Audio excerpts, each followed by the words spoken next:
ใส่ชามเสียงหัวเราะดังกลิ่นอาหารลอยมา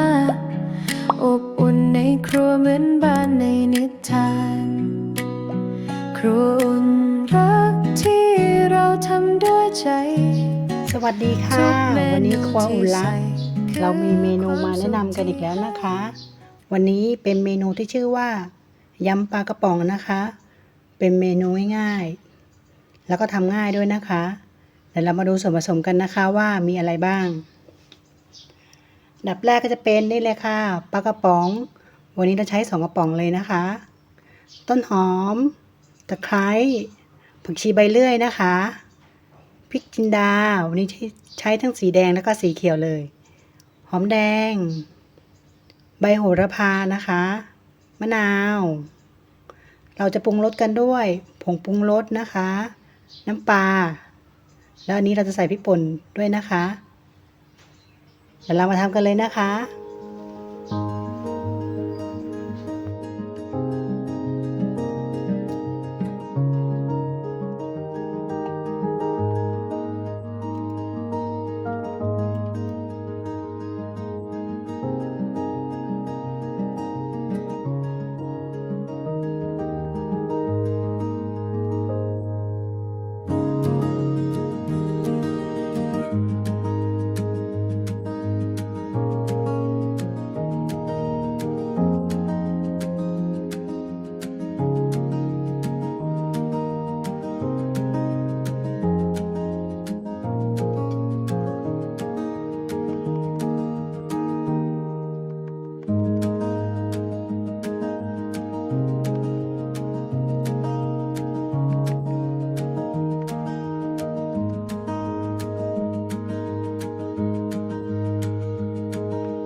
ฝากกดไลค์กดติดตามกดแชร์ช่องครัวอุ่นรักด้วยนะคะขอบคุณค่ะ